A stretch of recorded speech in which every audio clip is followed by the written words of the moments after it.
I've been watching anime for thousands of hours, and I got to thinking, how did anime even get popular in America? First, I want to give a brief explanation on the history of anime to give some much needed context on how the medium got close to what it's known as today. This is Kasudo Shashin, the oldest known Japanese animation. It's definitely cool, but it would take about 10 years for anime to really start getting some steam. 1917 was the birth of anime. The first generation of anime creators were about to change the world forever. Specifically, three men who have been given the title the Fathers of Anime. First, I'll talk about Oten Shimukawa. At age 26, he was hired to create one of the first animated short films. Animation styles were expensive in Japan at the time, so he used a combination of chalk and wax to get the effect he wanted for his film. Unfortunately, it has been lost to time as well as his other works. Next, I'll talk about Junichi Koichi. He had some notable works early on in anime's history, but The Dull Sword seems to be his earliest. Previously, this short film was lost media until it was found in 2008 by an antique shop owner in Osaka. It is currently the oldest anime that hasn't been lost to time. Finally, I'll talk about Seitaro Kitayama. Unfortunately, his first work, Battle of Monkey and Crab, also isn't available to watch, but he's credited with some of the first commercial success in the anime space.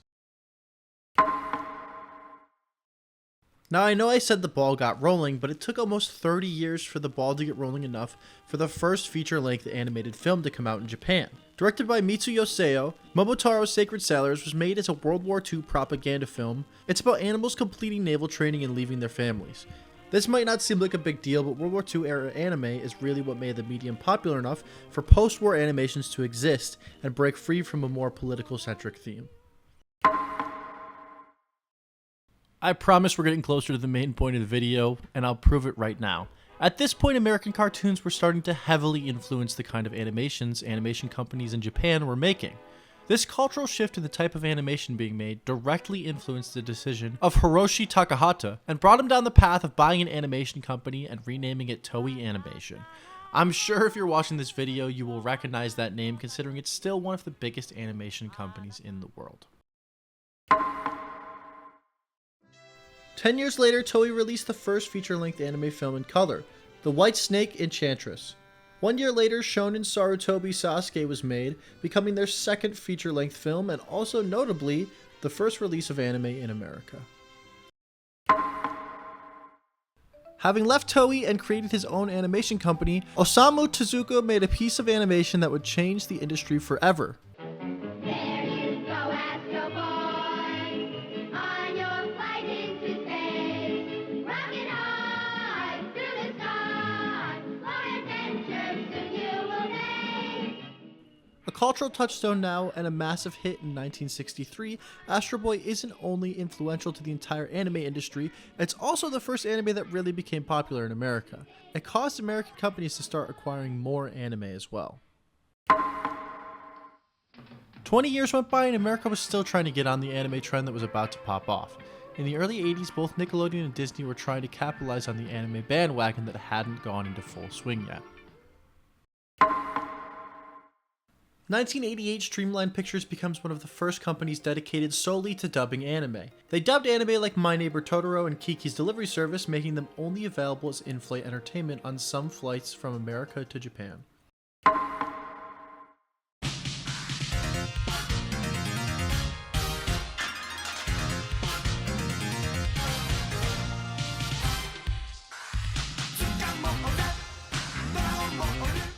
'1989 was the year Dragon Ball came to America and changed absolutely nothing. It might be surprising, but the first Dragon Ball dub was so bad no one wanted to watch the show. This is the year Funimation was formed by Gen Fukunaga. You know, the guy whose name is on pretty much everything you watch.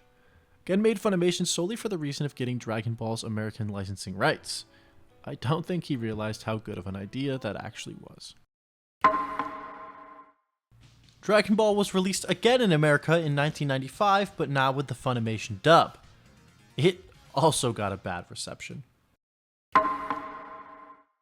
Then in 1996, Funimation had the idea to syndicate Dragon Ball Z, and that definitely paid off.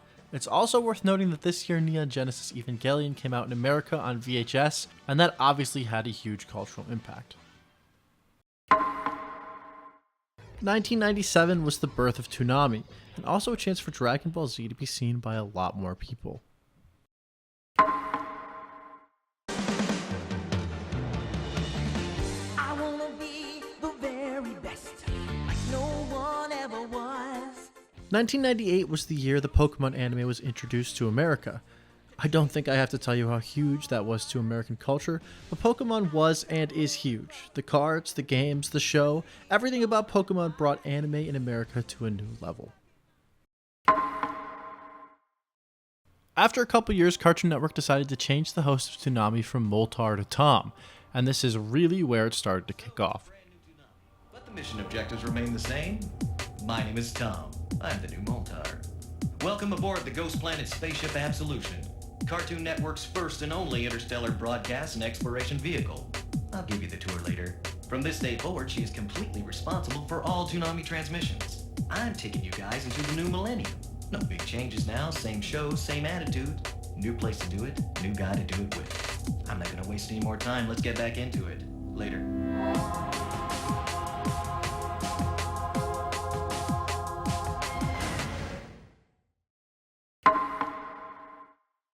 That brings us more or less up to speed.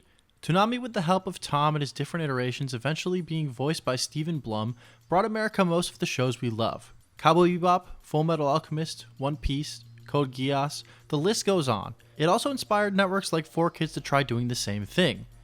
Now we have anime specifically made for Americans like Space Dandy, which aired on Toonami even before it was aired in Japan.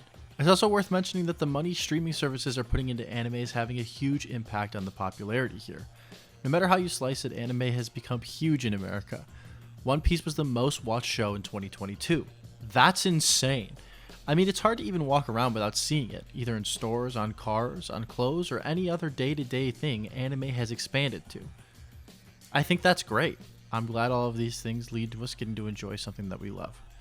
If you enjoyed this video, I'd really appreciate if you subscribed. I really want to keep making anime content. And as always, thank you for watching.